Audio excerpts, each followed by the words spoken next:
Од полноќ поскапуваат горивата. Новите цени на бензините ќе бидат за 1 динар повисоки од денешните, а дизел горивото поскапува за 2,5 денари.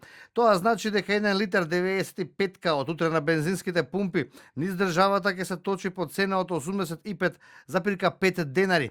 98-цата ќе чини 87,5 денари за литар, а новата цена на дизелот ќе изнесува 82,5 денари за наточен 1 литар. Повторно, случајно или не, на овие идентични цени на горивата вчера ги најави премиерот Христијан Мицкоски. Мицкоски рече дека ги следел движењата на берзите и за денеска дека очекува поскапување. Очекувам да имаме зголемување околу 2-2,5 денари по литар за дизел горивото и околу денар за бензините. Инаку Мицковски редовно добива новинарски прашања баш во недела или ден пред регулаторна, кога ги објавува цените за следните 7 дена. И рече се секогаш неговата прогноза е пресликана во одлуката на регулаторната комисија за енергетика, која впрочем важи за независно тело и никој не треба да и се меша во работата. Во неговото прво интервју како председател на регулаторна Ацо Ристов изјави дека очекува корпоративни притисоци, но не и политички. Политички притисоци во регулатор не може да има, затоа што регулатор работи на строго утврдени правила. Тоа значи правилници, донесени одлуки, цени кои што се влезни и излезни.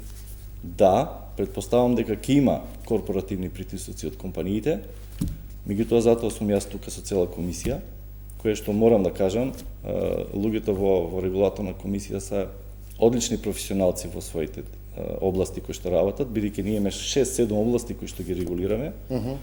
И тука мислам дека јас ќе застанам како столб од кој што не може да се помести никој.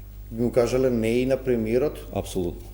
Опозицијата пак го прозва премиерот дека е пасивен во однос на движењето на цените на дериватите. Од СДСМ сама прашуваа зошто не се носат мерки кога знае дека цените ќе растат. Додека граѓаните живеат крпен живот, од ден во ден се посиромашни, Мицковски не превзема ништо. Затоа секоја изјава му е наскоро ќе види. Тоа наскоро не ги полни фрижидерите на граѓаните, ниту ги плаќа сметките.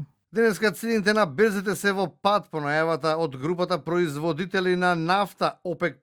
Тие се согласиле на ново зголемување на квотите за производство од август, и тоа за 188.000 барели дневно. Според информациите од берзите, цените на нафтата се вратија на нивоата пред кризата, под притисок од послабиот кинески увоз и повисокиот извоз од производителите надвор од Блискиот Исток.